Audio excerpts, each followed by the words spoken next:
लोग चाहें अपने हिसाब से कितने भी कयास लगा लें, लोग चाहें अपने हिसाब से जितनी भी कहानियां बना लें, जितने भी दस्तावेज बना लें, जितनी भी बातें बना लें, जितना भी अनुमान लगा लें, कयास लगा लें, लेकिन एक पिता के दिल पर क्या गुजरती होगी या किस मनोस्थिति में वह अपने बरसों बरस बिताया होगा, 2 वर्ष से जो यातना उसने सही होगी, उन सारे दर्द और सारे टीस और सारे अवसाद को उसकी आत्मा ही झेल रही होगी। और आज जो वो सुकून पा रहा होगा, आज जो वो अपने आप में एक राहत भरी सांस ले रहा होगा, इसे भी उसकी आत्मा ही जानती होगी।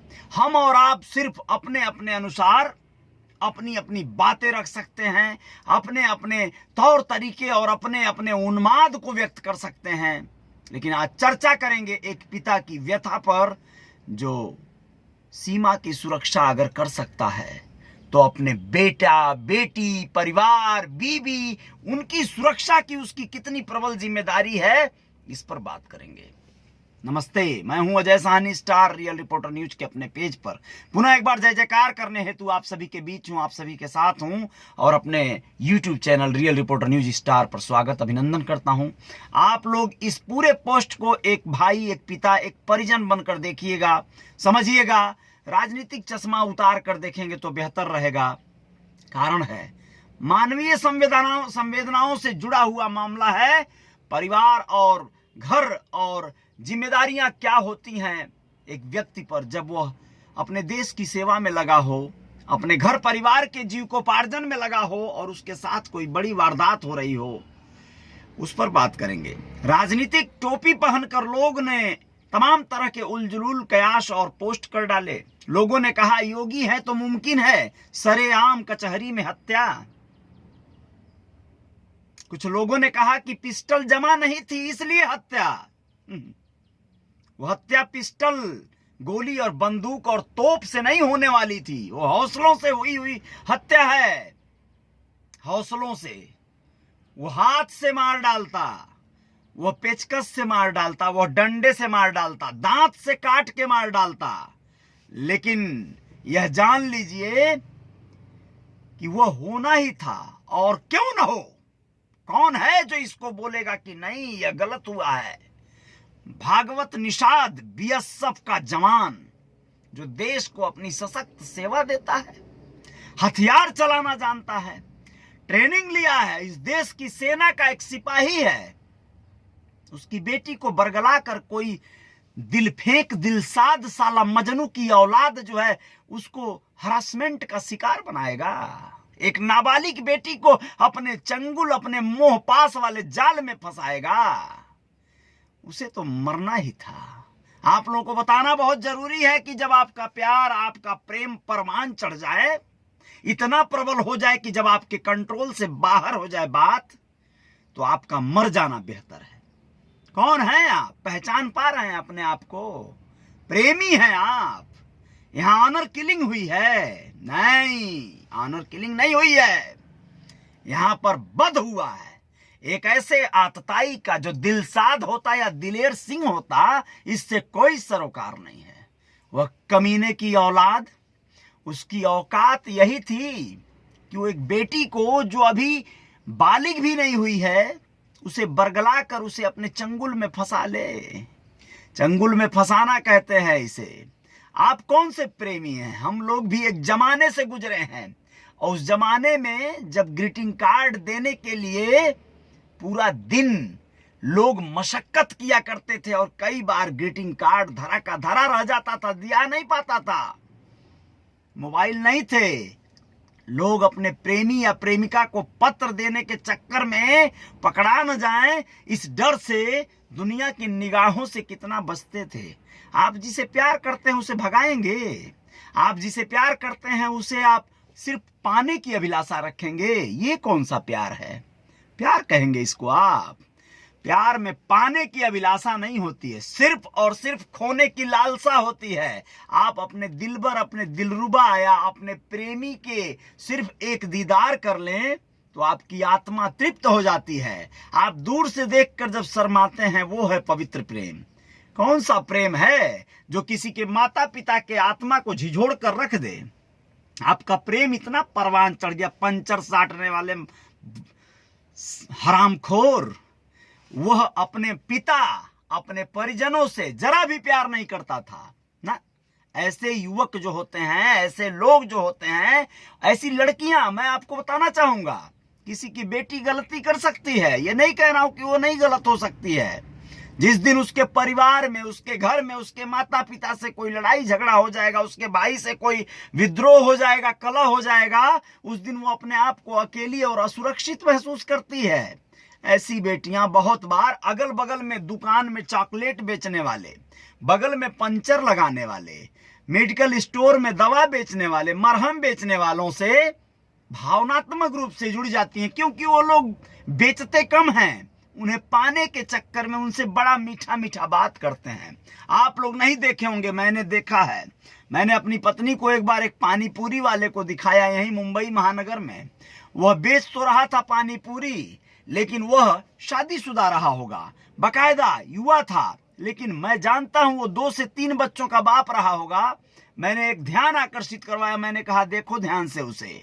हम सब्जी खरीद रहे थे और वह एक लड़की जो बहुत सीधी सादी, भोली भाली, प्यारी सी, सुंदर सी, एक मुसलमान की लड़की, आधा वो जो स्कार्फ बांधती हैं सब वैसे बांधे हुए, एकदम गोरी सी, चिट्टी सी, वहां पर पानी पूरी का ऑर्डर देकर खड़ी थी। उसको वो अपने बातों में उलझाए हुए था, उसे वो मोह पाश में बांध रहा था, प्यारी प्यारी, मीठी मीठी, धीरे धीरे बातें कर रहा था। आप लोगों को यह बताना चाहेंगे कि ऐसे तमाम लोगों की नजरें आपके बच्चों पर गड़ी हुई हैं, टिकी हुई हैं, लेकिन आप देश की सेवा में भागवत निषाद लगा हुआ था। 2 साल पहले रिटायर्ड हुआ है, सोच कर देखिए आप 2 साल से उसकी स्थिति क्या रही होगी। वह सेना से तो चला आया था, वो उसी गांव में रह रहा था, उसी घर परिवार में रह रहा था जहां पर वह, उसके पड़ोसी, उसके रिश्तेदार, उसके लोग हैं, उसे जानने वाले लोग हैं, जो लोग रोज रोज जिनकी नजरें सवाल करती रही होंगी, क्या हुआ बे, तेरी बेटी तो चली गई, मुंह पे करिखा पोत कर। यही होता रहा होगा उसके साथ। सेना में शान शौकत से उसने सेवा दिया है, हथियार बंद, छाती तान कर खड़ा है, छाती पर गोली और बम रोकने के लिए वो आदमी। उसको तुम इतना पानी पानी करोगे बे? कमीने की औलाद, साले कुत्ते, सूअर की मौत मरना था और मरा। यह तो जो लोग कह रहे हैं ना कि वह बहुत गलत हो गया, जो भी भगवान निषाद किए हैं, हम लोग उस कांड से बहुत सहमत हैं। बिल्कुल सहमत रहना होगा, यह नहीं बर्दाश्त होगा। किसी की बेटी के साथ ऐसा अन्याय नहीं होना चाहिए। वह नाबालिग लड़की थी, उसे तुम बरगला कर लेकर भाग गया हैदराबाद। लॉकडाउन जब यह देश मना रहा था तो तुम उसके बेटी के साथ हनीमून मनाने के चक्कर में एक ही नहीं कई एक अपराध किया उसने, उस कमीने ने। आप लोग बताइए, वह लेकर भागा, उसे बरगला फुसला बहला फुसला कर। वह जो है किन परिस्थितियों में गई होगी, न जाने उसके साथ क्या जो है हरासमेंट किया होगा उसका, न जाने कौन सा ऐसा उसका कोई तथ्य, कोई वीडियो, कोई फोटो इस तरह का लेकर उसे वह अपने चंगुल में फंसाया होगा। सोच कर देखिए आप, उसका प्यार था? ये प्यार है? प्यार है कि माता पिता के बीच से एक बेटी को लेकर भाग जाओगे? ये कौन सा प्यार है? प्यार करते हो तो करके दिखाओ, उसके बालिग होने का इंतजार करो, उसके माता पिता के सामने अनुनय विनय करके दिखाओ और साबित करो कि तुम असली प्रेमी हो, तुम प्यार करते हो। ये प्यार है कि उसको तुम बरगला कर पंचर साट रहे थे छोड़कर भाग जाओगे? अपने माता पिता से अगर तुम प्यार करते तो किसी और की बेटी को लेकर इस तरह भागने की सोचते? तुम कभी नहीं सोच सकते हो। जो अपने माँ बाप से प्यार करेगा वो किसी और दूसरे के माँ बाप को कभी दुख नहीं दे सकता है, कभी नहीं, यह हो ही नहीं सकता है। कभी कोई ऐसा नहीं कर सकता है किसी की बेटी को, किसी के बेटे को इस तरह से कोई अपने चंगुल में फंसा ले। वहां पर जाने के बाद आप बताइए, जब देश लॉकडाउन और अन्य त्रासदियों से गुजर रहा था तो वह वहां जाने के बाद वीडियो वायरल करता है। एक तो पहले गलती एक किया, अभी तो कुछ लोग जाने थे, फिर फेसबुक और सोशल मीडिया पर वीडियो आती है कि हम अपनी मर्जी से आ गए, हम तो शादी कर लिए, अब हमारा पीछा छोड़ दिया जाए। शादी करोगे? एक नाबालिग लड़की से शादी कर लिए? ये तुमने कौन सा कार्य कर दिया? शादी किया, फिर उसके बाद जब उसके ऊपर जो धाराएं जो केस लगी उसमें पॉक्सो एक्ट जुड़ा। पॉक्सो एक्ट जुड़ना स्वाभाविक था। नाबालिग लड़की के साथ तुम अपहरण किए थे, न कि उसके साथ प्रेम। प्रेम ये कौन सा है? प्रेम में भागना कहां लिखा है बे? तुमने जो किया उसका हर्जाना भुगतना था तुम्हें, और तुम्हें भुगतना होगा। तुम्हारी 7 पुश्तों को भी भुगतना होगा। तुम्हारा बाप आज कचहरी और पोस्टमार्टम हाउस के चक्कर काट रहा होगा। तुम उसको ये दंश दे गए। तुम ऐसे बेटे थे? तुम इतने काबिल बेटे निकले? कोई भी बेटा इस तरह का जो अपने माता पिता को इतना दुख दे सकता है, वो बेटा सही नहीं है। आप लोगों को बता दें, बस एकदम गलत किया था उसने।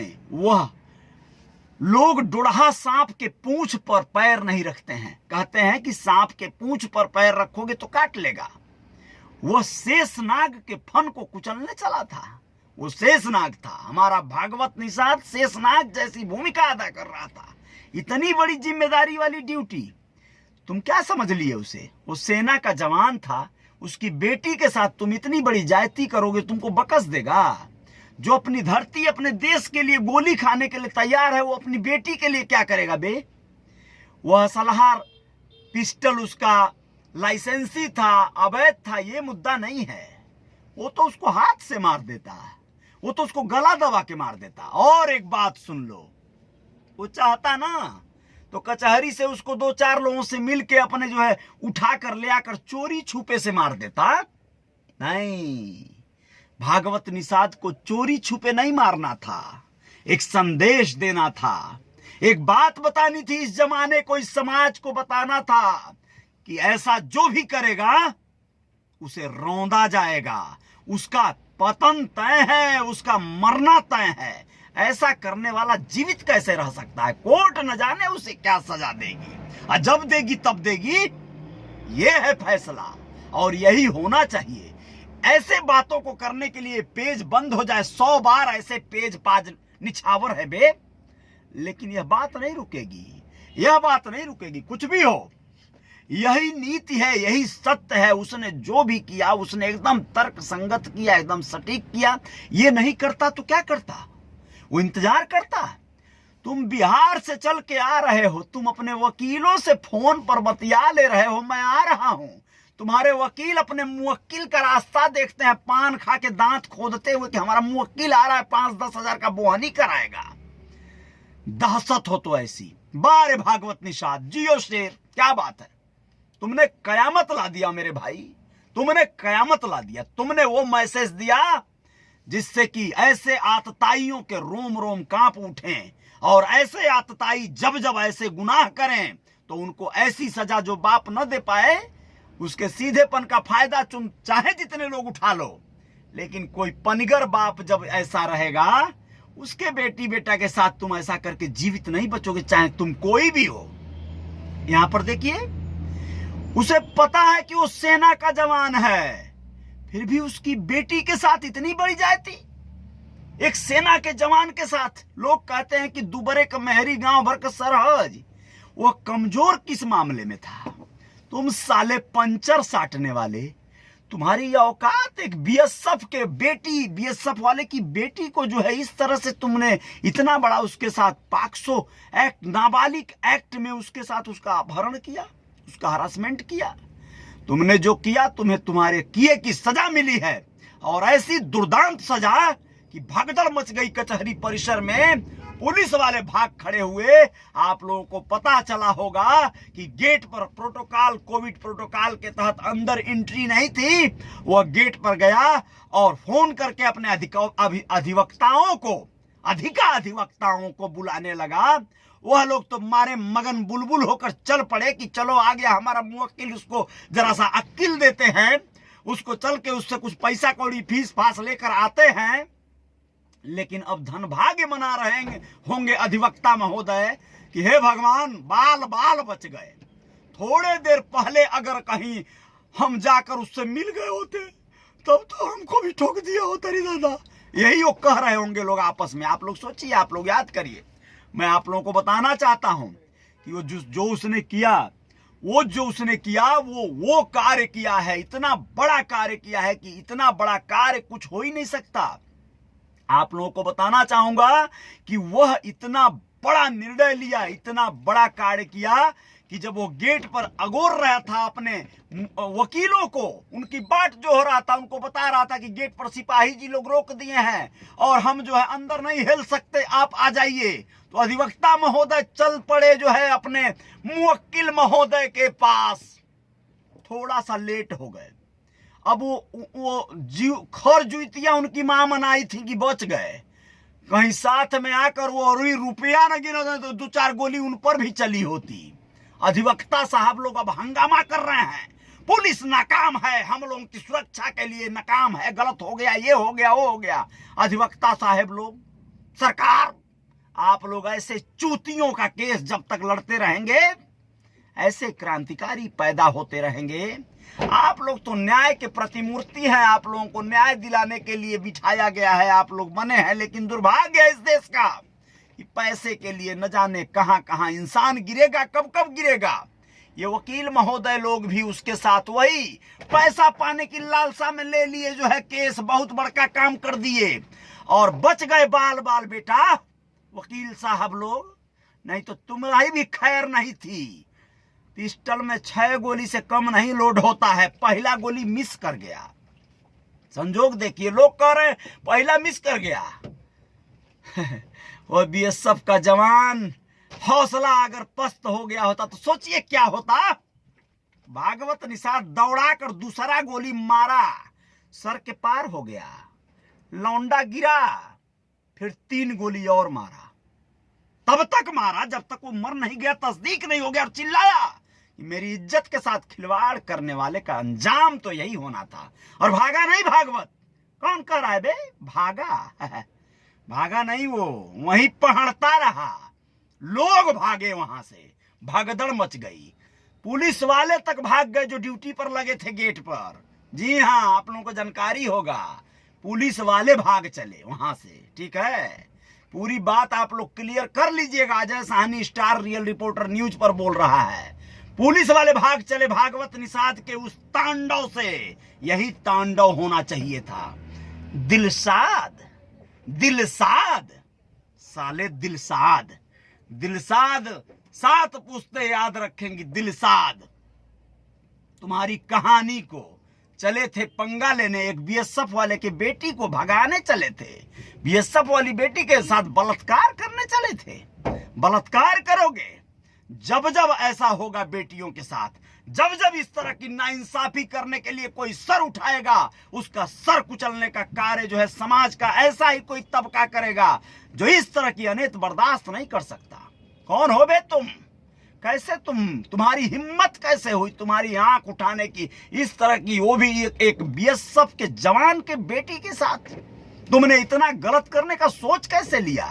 वो किसी बुजदिल की बेटी थी, वो किसी ऐसे अहरे गहरे की बेटी थी जो तुम चले थे उसके साथ जो है। सोचिए उसके मन में क्या गुजर रहा होगा। सोचिए वो जब आती जाती रही होगी स्कूल अपने पढ़ने लिखने, तो उसके मन में क्या सिर्फ और सिर्फ कामुक भावनाएं नहीं आती रही होंगी? क्या वो उसके सिर्फ शारीरिक सुख को भोगने के लिए वो ऐसा षड्यंत्र नहीं रचा था? आप लोग कह सकते हैं इस बात को कि वो प्यार किया था उससे। ये प्यार है? यह प्यार कतई नहीं हो सकता। जो व्यक्ति प्यार करता है किसी से, वो प्यार की परिभाषा जानता है, और प्यार की परिभाषा जो नहीं जानता है, मैं किसी भी वक्त इस विषय पर ऐसे ही बोला हूं। आप लोग मेरा जो भी आप चाहो उठा के देख लेना, कभी भी किसी के भी जाति समाज के ऊपर चले जाना, हर किसी के संदर्भ में मैं ऐसे ही बात किया हूं इस विषय पर खास करके। और मैं आप लोगों को बताना चाहता हूं, 2 खबरों को पढ़कर सुना देना चाहता हूं। ये मेरा अपना वक्तव्य चल रहा था, आप लोगों को बता देना चाहता हूं कि अंजाम यही होना था, उसने कहा। और आप लोगों को एक और खबर बता देता हूं जिसमें कहा गया है कि गोरखपुर दीवानी कचहरी में साइकिल स्टैंड के पास ताबड़तोड़ 4 गोली मारकर हुई दिलसाद हुसैन की हत्या। नाबालिग के पिता ने लाइसेंसी पिस्टल से गोली मारी थी। बिल्कुल मारेगा। नाबालिग के पिता ने लाइसेंसी पिस्टल, बताइए उसकी औकात। वो बिहार से आ रहा है मुकदमा देखने मास्क लगाकर। साले शहीद हो गए, मजनू की औलाद, खत्म कहानी। ये होना था। आपको बताना चाहेंगे, दरअसल दिलशाद नाबालिग को भगाने के बाद प्लेन से हैदराबाद, क्या बात है, और कुछ सुनेंगे आप लोग। प्लेन से हैदराबाद पहुंचा था, वहां उसने शादी की और फोटो और वीडियो वायरल कर घर वालों को भेज दिया। शादी कर रहा है उससे, बताइए क्या क्या बरगला कर वो शादी किया होगा, कैसे किया होगा, ऐसा संभव था? कैसे हो सकता है? अपने मन से व्यवस्था कर लिया, जिससे लड़की के पिता रिटायर्ड फौजी को अपनी बदनामी होने से गुस्सा आया। वहीं दुष्कर्म के आरोपित मृतक दिलशाद का मुस्लिम होना और उसका स्टेटस भी गुस्से का कारण था। मुस्लिम होना छोड़ दो, हिंदू होता तो भी मराता, कोई होता मराता। स्टेटस लगाया था, स्टेटस लगा के जता रहा है कि हमने क्या किया है, कितना क्रांतिकारी काम किया है, जिसके कारण पिता ने उसे मारने की ठान ली थी। फरारी के दौरान मृतक दिलशाद हुसैन को हैदराबाद पुलिस ने पकड़ा था। आपको बताना चाहेंगे, वो उसके नाम से नामजद्दी रिपोर्ट दर्ज हुआ तो हैदराबाद पुलिस जाकर पकड़कर उसको ले आई। कुछ महीने वह जमानत जेल में था। शुक्रवार को तारीख थी, जेल से छूटकर वो अपने गांव चला गया था और तारीख के लिहाज से लड़की के पिता को मालूम था कि वो तारीख पर जरूर आएगा।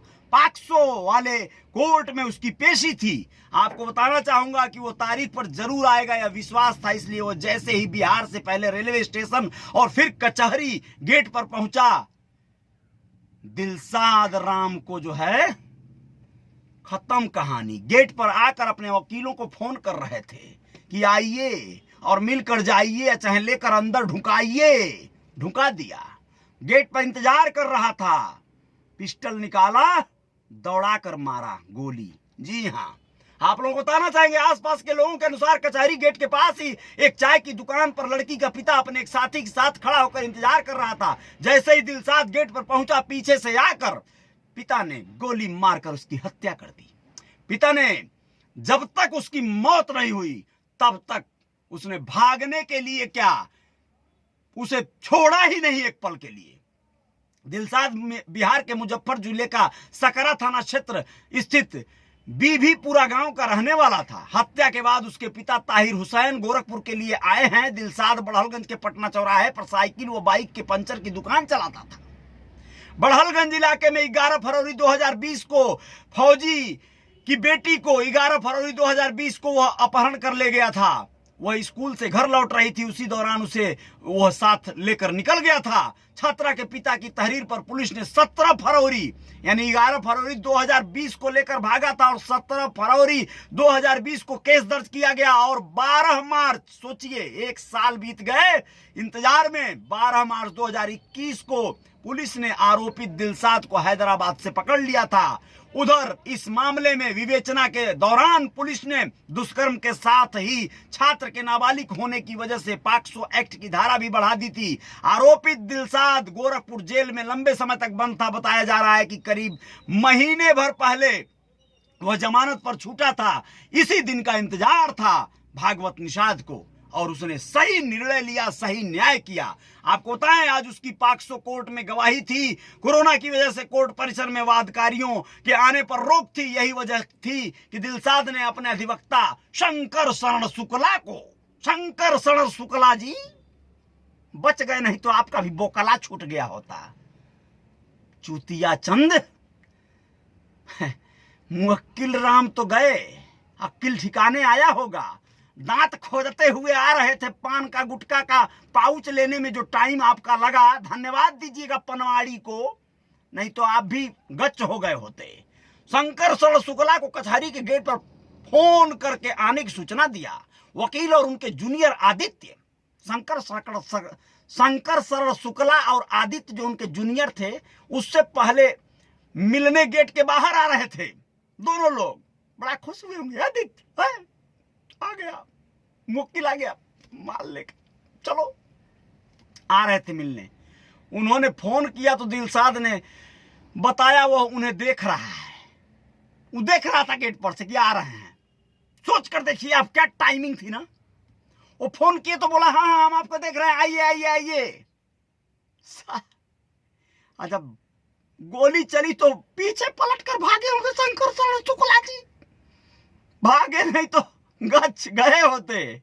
जय हो, अच्छा हुआ 10-20 सेकंड में आ गए होते उसके पास। और फिर गोली नहीं पहचानती है कि कौन वकील है कौन जज है।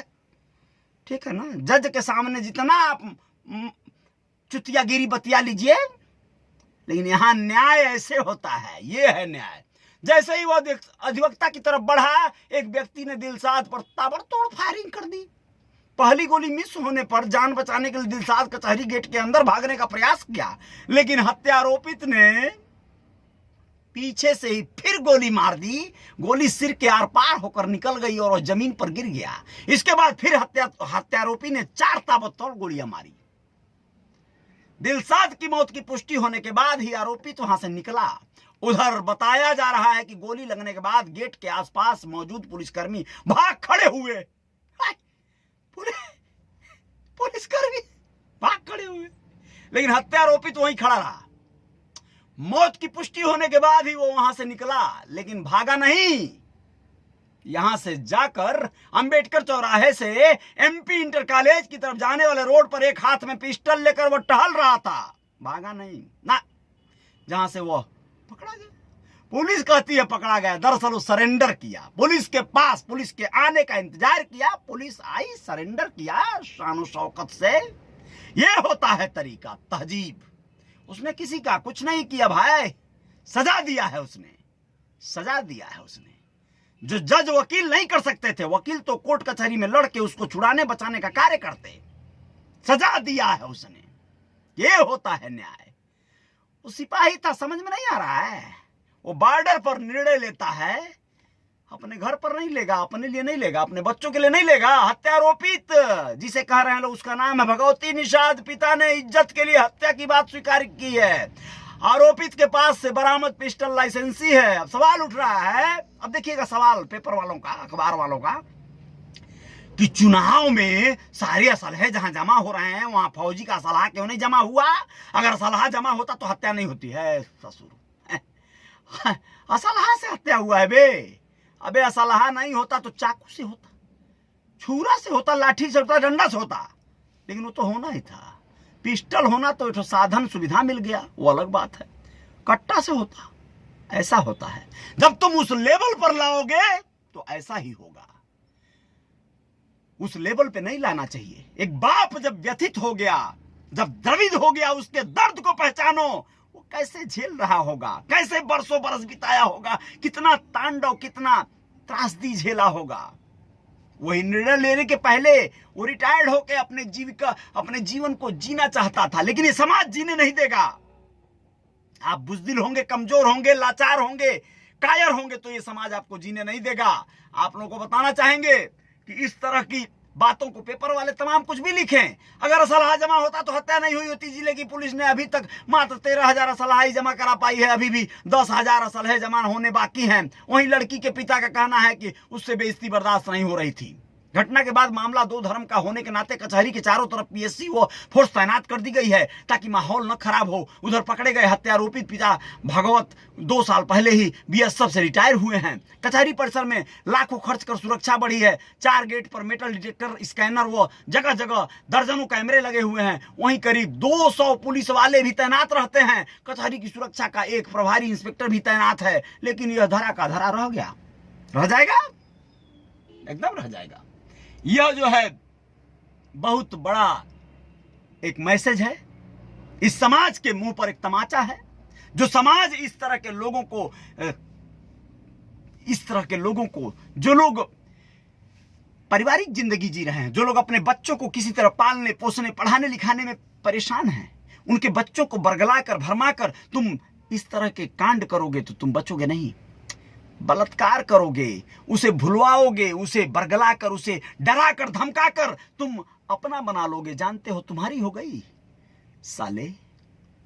ये जो सेक्स, ये जो कामुकता होती है ना, इसकी प्यास कितने देर रहती है, कितने दिन रहती है, इस बात को कौन नहीं जानता। 2-4 बच्चों की मां बना देते, भूख मिट जाती तुम्हारी, प्यार का भूत उतर जाता तुम्हारा। नहीं, वो दिन नहीं आया। भागवत निषाद ने उस अंजाम तक पहुंचाया। जहां के लिए तुम बने थे। मैं फिर वही कह रहा हूं, जब प्रेम आपका बहुत परवान चढ़ जाए, जब आपकी जवानी मान के ना आए, तो आपका यही अंजाम होना चाहिए, यही हश्र होना चाहिए। नहीं तो फिर इस समाज की व्यवस्था नहीं चल पाएगी। इस समाज में हर गरीब, हर दुर्दिन, हर ऐसे लोगों के बच्चों को जिस तरह रोज रोज ऐसे लोग, ऐसे आतताई, ऐसे हरामखोर जिस तरह से उनकी इज्जत लूट रहे हैं, वही होता रहेगा। लेकिन भागवत को सलाम है, रियल रिपोर्टर न्यूज का सैल्यूट है, बिग सैल्यूट है। मैं तो कहता हूं हर पिता को ऐसे इस धर्म को निभाना चाहिए, और इस धर्म को जो नहीं निभाएगा, यहां पर तमाम समाजवादी पार्टी के नेताओं का कल पोस्ट पढ़ा, वो लोग कह रहे हैं मोदी है, योगी है तो मुमकिन है भाई, दिन दहाड़े हत्या हो सकता है। समाजवादी पार्टी वालों, यह तुम वही बात कर रहे हो जो हिमांशु त्रिवेदी, सुधांशु त्रिवेदी जो बोला था कि फूलन हत्या करेगी। हाँ, हत्या कर दी, इसका मतलब मार देगी लाइन में खड़ा करके। हाँ, मार देगी। तुम बलात्कार करोगे, तुम रेप करोगे, तुम किसी की बेटी भगाओगे, प्यार के नाम पर तुम फालतू बकवास करोगे। ना ना ना ना ना ना, जब जब तुम ऐसा करोगे तो मारेगा कोई न कोई उठेगा, जरूर करेगा। भागवत अपने देश के लिए जी रहा था, अपने परिवार के जरूरतों को पूरी कर रहा था। तुम साले बीच में आ गए, तुम आ गए उसके जीवन में खलन डालने। तुम्हारा यही अंजाम होना था। जय जयकार जारी रहेगी। बहुत बहुत शुक्रिया और बहुत बहुत धन्यवाद। देश और समाज के लिए फौजी जी को सजा माफ हो सके, सही किया। बिल्कुल उसकी सजा नहीं होनी चाहिए, यही सही न्याय होगा। लेकिन इस देश के कानून और उसके अन्य अन्य चीजों को क्या कहा जाए, जो भी हो। लेकिन बहुत बड़ी तसल्ली है कि भागवत ने अपना धर्म निभाया, अपना फर्ज और अपना दायित्व निभाया, और उसने बहुत बड़ा निर्णय लिया। आप लोग किसके साथ हैं आप लोग देख लीजिएगा। लेकिन कई एक लोगों का कमेंट पढ़ रहा था, यहां पर राजनीति करने के चक्कर में लोग बोल रहे हैं कि गलत हुआ है। गलत हुआ है? तुम्हारे घर होता, तुम्हारे बेटी के साथ होता, तब पता चलता कि गलत हुआ है कि सही हुआ है। वो बाप ही जान रहा होगा कि किस त्रासदी, किस जलालत से गुजर रहा था वो। 2 से 3 साल बीत गए थे, क्या दर्द लेकर जी रहा था वो। ये दर्द सहा नहीं जा रहा था उसे। न्याय हुआ है। जय जयकार जारी रहेगी। बहुत बहुत शुक्रिया, बहुत बहुत धन्यवाद आप सभी का। आप लोग अपना ख्याल रखिएगा, और इस तरह की त्रासदी, इस तरह का जीवन आप लोग अपने आप को कभी भी अन्याय मत कीजिएगा। किसी के साथ कोई भी गलत कार्य मत कीजिएगा। प्यार करने वालों का सम्मान कीजिएगा। प्यार अलग होता है। मैं बार बार कहता हूं, प्यार का मतलब त्याग है। अगर आप किसी को प्यार करते हो तो आप भूल कर दिखाओ। आप किसी को प्यार करते हो तो उसके माता पिता की इज्जत करके दिखाओ। किसी को प्यार करते हो तो उसे समझा दो। अगर लड़की नादानी भी करने को कहती है तो उसे कहो ना, कभी मत सोचना, ऐसा कभी मत सोचना, कभी नहीं। हम भाग नहीं सकते, हम तुम्हारी जुदाई के आग में जल जाएंगे। लेकिन ये तो सिर्फ कामुकता है, सिर्फ एक ऐसी कामुकता जिसे पाने के लिए, शरीर को भोगने के लिए सिर्फ एक अभिलाषा है, जो चंद घंटों में, चंद महीनों में खत्म हो जाएगी। साले, जय जयकार जारी रहेगी। बहुत बहुत शुक्रिया प्रियंका, बहुत बहुत धन्यवाद। सुनिए, बेटी तक मत जाइए, मैं भी कभी नाबालिग थी और बहुत से कुत्ते पूंछ हिलाते रहते थे आप पर चढ़, लेकिन मुझ पर। प्रियंका, आप कुछ कह रही हैं। मैं माँ बाप के इज्जत से बढ़कर कुछ भी नहीं होता। कुत्ते पूंछ हिलाते रहते थे, आगे पढ़ते थे, लेकिन मुझे अपने माँ बाप की इज्जत से बढ़कर कुछ नहीं होता। उनकी आता था, कुछ नज़र नहीं आता था। 5 बहन हूँ, लेकिन किसी ने कभी माँ बाप की इज्जत पर दाग नहीं लगने दिया। समझे, किसी की बेटी के बारे में बोलने से पहले 1000 बार सोच लेना।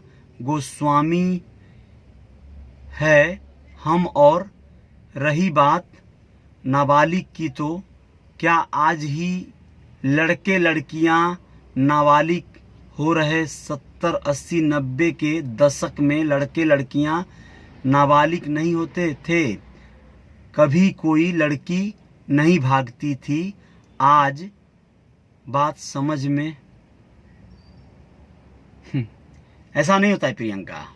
आप न जाने किसके ऊपर बात कर रही हो,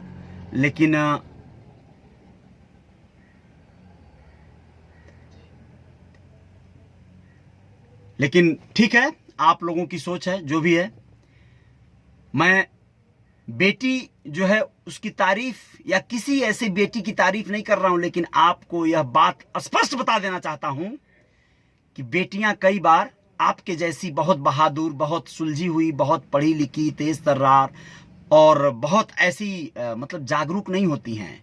कुछ बेटियां ऐसी होती हैं जो बहुत ज़्यादा निर्णय नहीं ले पाती, उतनी जागरूक नहीं होती हैं, उनकी सूझबूझ उतनी नहीं होती है। तो क्या उनको रेप किया जाएगा? कोई पागल लड़की रहेगी, रोड पे ऐसे जा रही होगी, तो उनको कोई लेके भाग जाएगा? यानी कोई गरीब की बेटी अगर पढ़ी लिखी नहीं है, मंद बुद्धि है, मैं कह रहा हूं, तो उसे लेके भाग जाएगा अपने प्रेम प्रचंच में फंसाकर? आप बेटी को गलत ठहरा रही हो। बेटियां हर कोई आप जैसी नहीं होती, या एक जैसी सब नहीं होती। तो जो लोग ऐसा करते हैं ना, भरमाते हैं ना, तुम्हें क्या लगता है मेरे सामने लोगों की लड़कियां नहीं आई होंगी? बहुत सी लड़कियां मिलती हैं, आज भी मिलती हैं, आती हैं गाना गाने, एक्टिंग करने, हीरोइन बनने, और बहुत ज्यादा समझौते करने के लिए बहुत इजीली, मतलब सब कुछ संभव है। लेकिन कभी ऐसा हम क्यों नहीं सोचते? या कभी क्यों नहीं सोचे? हम भी नाबालिग थे, कभी हमारी भी उम्र बड़ी कम थी, तब से काम कर रहे हैं, तो क्यों नहीं सोचे कि हम भी किसी को लेकर भाग जाएं? नहीं सोच सकते थे। हमें ऐसे लोगों से नफरत है जो लोग ऐसा सोचते हैं। किसी के माँ बाप, किसी के भाई बहन, किसी बेटी की इज्जत को ऐसे सरेराह नीलाम करने का प्रयास करना या उसका ख्याल भी लाना हमारे बस में नहीं है। हम नहीं कर सकते। हमें लगता है कि हमारी भी बहन है, हमारी भी बेटी है, हमारे घर में भी महिलाएं हैं, अगर हम किसी के साथ ऐसा करेंगे तो हमारे साथ भी कोई ऐसा करेगा। ऐसा और लोग क्यों नहीं सोचते? सिर्फ बेटी बचेगी, यानी दूसरे लोग दुम हिलाएं, उसके पीछे पड़ जाएं, कितना भागोगी? कोई पीछे पड़ जाएगा तो। फंसाने वालों के बहुत बुद्धि होते हैं। जो पीछे पड़ जाते हैं ना लोग, वो 13 तरह का कॉन्सेप्ट निकाल लेंगे, बहुत तरह का रास्ता निकाल लेंगे। कई बार तो ऐसे लड़कों को जानते हैं, और आप भी जानती होगी, कि वो लोग कोई ना कोई रास्ता निकाल कर आपके साथ या लड़कियों के साथ कुछ गलत कर देंगे, उनको छू देंगे, उनको टच कर देंगे, उनको अपना प्यार का प्रपोजल इतना तगड़ा पेश कर देंगे, नकली वाला, कि वो एकदम मोह पास में सब कुछ भूल जाएंगी। मीरा बनने का कोई प्रयास न करे, और मीरा बने तो बने, प्रेम करे। प्रेम अलग होता है। मीरा शादीशुदा होकर अपने ससुराल चली जाती, ऐसा नहीं होता अगर वो प्रेम नहीं करती तो। सिर्फ प्रेम था ना, प्रेम था तो चली गई, नहीं तो बगावत करके कहती मैं भागूंगी, मैं उनके साथ, श्याम के साथ, कृष्णा के साथ भागूंगी ना। प्रेम अलग होता है, और किसी को पाने की लालसा अलग होती है। खैर, जो भी हो, आप सब लोग बेहतर जानते हैं। नमस्ते, प्रणाम। मैंने जो सही लगा वो किया, मैंने जो सही लगा वो कहा। भागवत निषाद एकदम सटीक। सिर्फ निषाद लगा है तो कोई सोच रहा होगा कि इसलिए इतना बोल रहे। ना ना ना ना, उठा के देखना पिछला हिस्ट्री। जब जब ऐसा कांड हुआ होगा तो मैं ऐसे आतताइयों के खिलाफ बोला हूं जो लोग ऐसे कांड करते हैं, ऐसे गलत कार्य करते हैं। नमस्ते, प्रणाम, जय जयकार जारी रहेगी। सबका कमेंट पढ़ना संभव नहीं है। बहुत बहुत धन्यवाद, शुक्रिया।